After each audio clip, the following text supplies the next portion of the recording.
Welcome to another episode of Fix It Tony. Today's video is going to be how to install a toilet paper roll. This is tricky because a toilet paper roll will have a spring-loaded cylinder in which the toilet paper rolls around, and then it'll have two fixed points where the toilet paper spindle has to be retained. So you have to really know a few things. First, where you should be locating a toilet paper holder.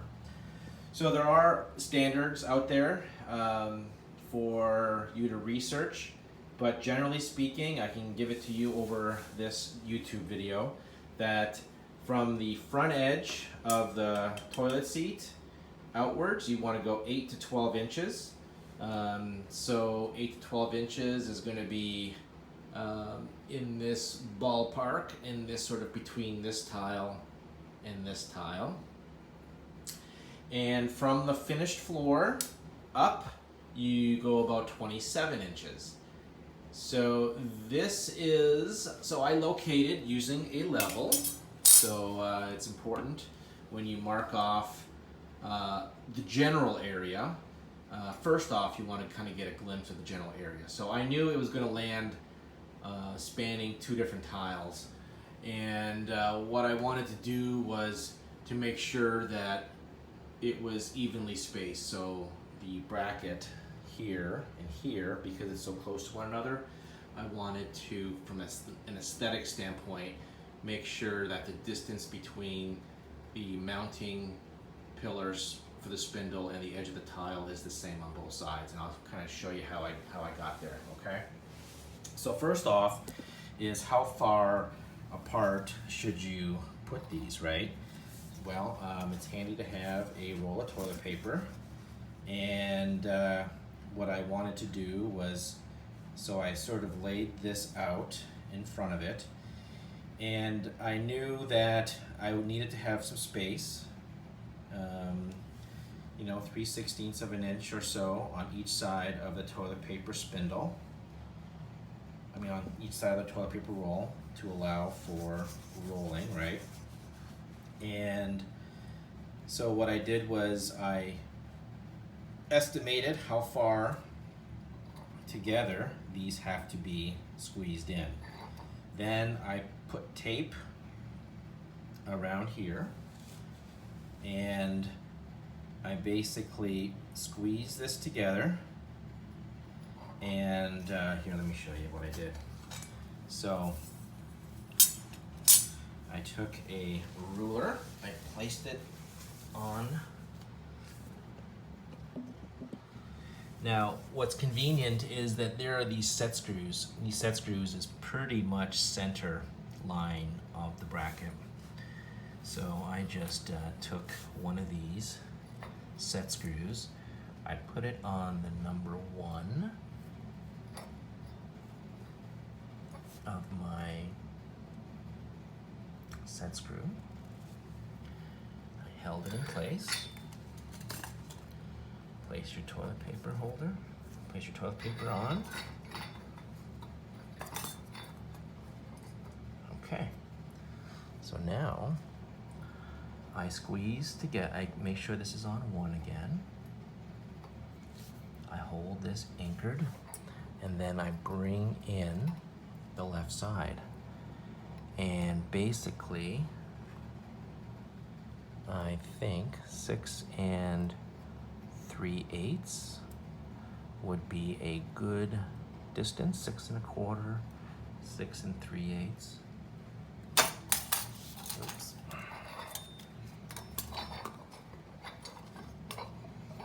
Let's try that again.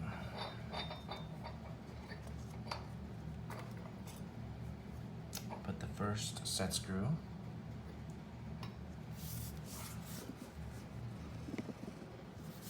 Alright, I place the first set screw on number 1. Hold it in place. And I have about 3/16 on each side, and that's about 6 1/4. Well, 5 1/4. because I started at 1. I'm reading 6 1/4, subtract 1, so it's 5 1/4. So the distance between the set screws is 5 1/4 inches. That's basically the center of this bracket, the center of this and everything. So I need to make sure these are 5 1/4 inches apart. Then there's enough squeeze to still pull out there's still enough squeeze range in the toilet paper spindle to be able to pull it out and change the roll. Okay, so what I then did, I measured, and 27 inches got me in this tile range. And I'm going to show you a still photo. Before this tile was put up and the drywall was put up, I made sure that there was a 2x4 blocking across this entire span, so that depending on where I ended up, I had a solid wood backing when I place this, when I actually mount these to the wall. I don't want to use anchors that weeble wobble over time. So I then took my trusty ruler and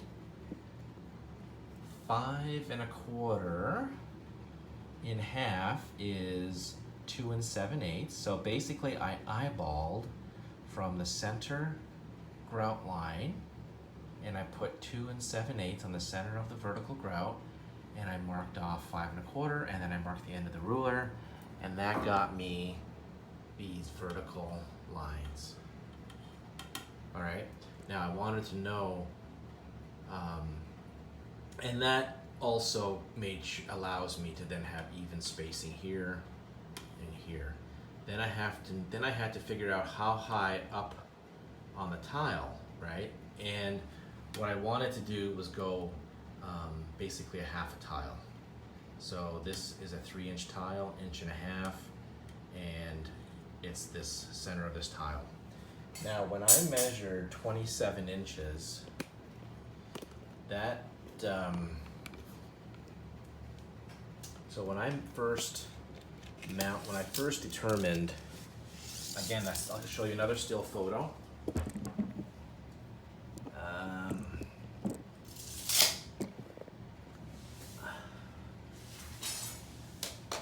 So the center of the 2x4 is 27 inches up from what used to be the prior finished floor, but that's about 3/4 of an inch higher now. So it's about 26 1/4 inches is the center of the 2x4. Now, it's a 3.5 inch piece of wood. So basically this line represents the center of, so the center of this tile is the center of the 2x4.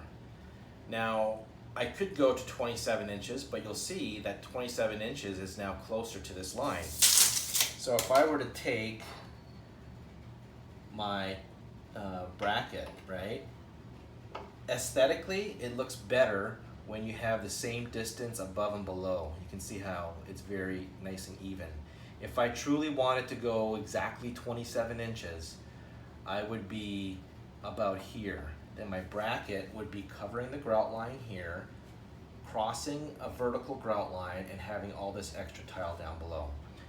I honestly don't want to follow that standard because I really want the aesthetics of symmetry. So I'm going to be placing the spindle a little lower, still into solid wood, but aesthetically pleasing. It'll be even and symmetrical on both sides, and amount of visual tile showing will be the same. All right. So then the next step involved the brackets. So these are the mounting brackets for the spindle holder. Now I had to find the center of this bracket so I can line it up to the center of my line here. I can look through the hole to find this vertical line. That's not a problem. So I put some masking tape and I measured half and I marked the center of this wood bracket, so I did that. Next step is to transfer the holes onto the tile.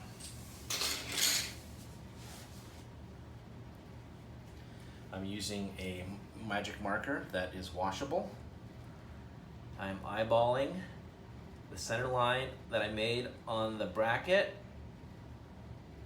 with the center line there, and then I'm just visually putting the vertical line in the center of the hole, and then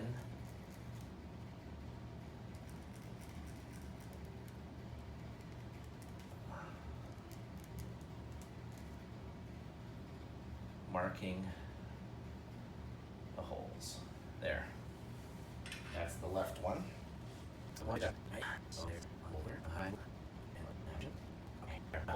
Screw selection is essential when you want to securely fasten your towel rack or toilet paper roll. So this bracket has a small recess in which the screw head needs to fit. This is the screw that came with it. It was designed to be used with one of those easy anchor style anchors into drywall. Not gonna use that. So not even gonna consider it because I'm going into the drywall. I mean, I'm going into a wood framing beneath the tile and the drywall. My tile is 1/4 inch thick plus a 1/16 of an inch at least of glue, and then I have 1/2 inch drywall. So I'm looking at around 3/4 of an inch of material that I need to pass through before I even get into my wood. The other, so this screw fits nicely into the head recess, but so this is a 2-inch screw, which you would think would be enough, but you have to take into account that when wood screws are measured, it's measured to the tip. And essentially the first 1/8 of an inch of a wood screw like this, the tip is useless. There's no holding power. So you have to subtract that from your calculation. And this is a deck screw, and it does fit through the hole. It is longer and a little bit coarser thread, and that's what I'm going to use. So I'm going to use this deck screw.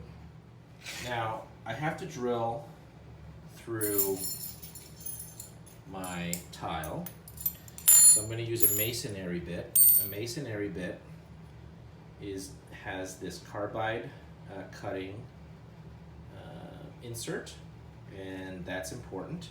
So I want to make sure my hole is big enough through the tile that I can make adjustments. So I'm looking at this bit, and it is good and big enough to provide the clearance hole, so that's going to be the size.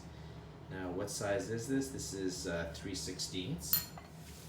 I've got two ways of drilling. I'm going to use a hammer drill each way, so I have this cordless hammer drill, and I also have a rotary hammer. This one is way overkill. This can do 1.5 inch holes in concrete, but it is just as efficient. Maybe I'll try both just to let you guys see the difference. All right, let me cue this up. All right, there is my holes. Now I'm gonna try to pre-mark the hole. So what I'm doing is chipping the glaze off the tile. So what you're not being able to see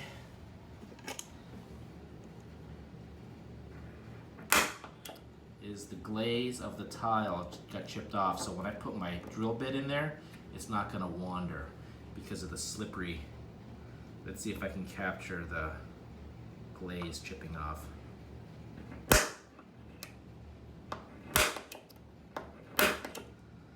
This tile is really soft. It's not a porcelain or a granite. Alright, so all I did was I used a spring-loaded punch tool.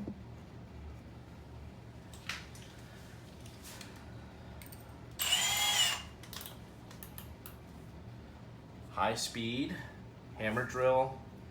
Let's try without the hammer. So this is a regular drill hammer, but with a masonry bit. It's taken a while. Let's do hammer. Okay, you can see how that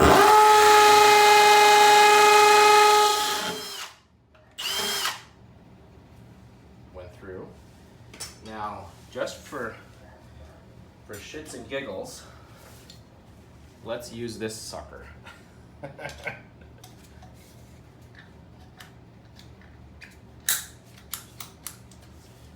So this has a much stronger hammer and a slower RPM.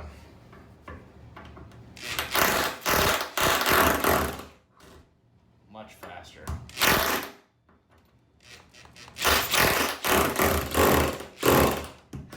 Okay. Harder to control, interestingly. I got even this chip, but thankfully that's... So I would say don't use a rotary hammer.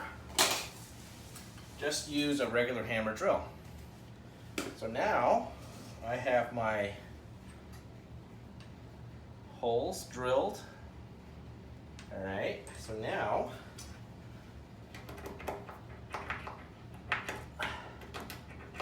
yeah, that's wood. So now it's time to put the screws in. I'm gonna put this one in first.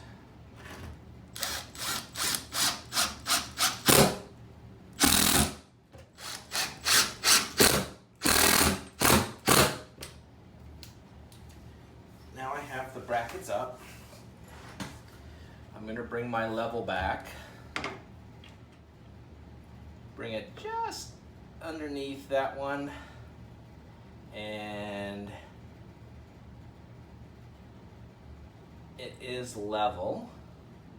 But you know what? Before I tighten that, I'm going to make sure I can get my screw in this bottom hole.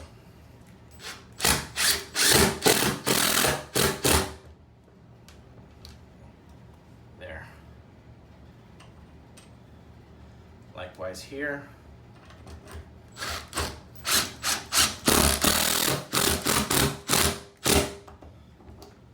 Now that hammering action against the tile, I don't want it to crack the tile.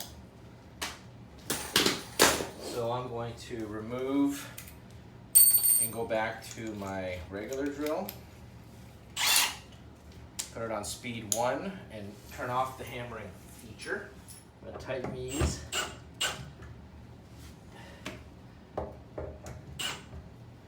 If you over tighten, you can actually crack the tile because there's these little sharp points.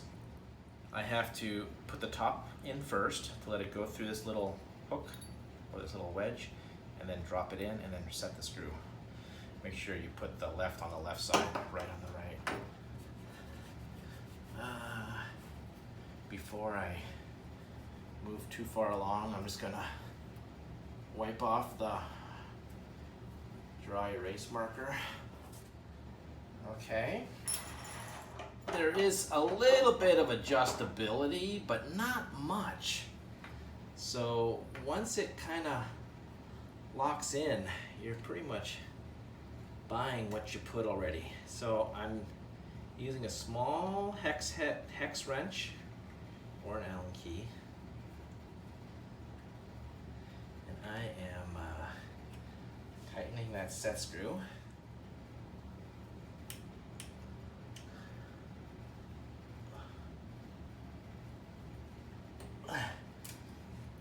Okay, so not bad. This is the true test, right?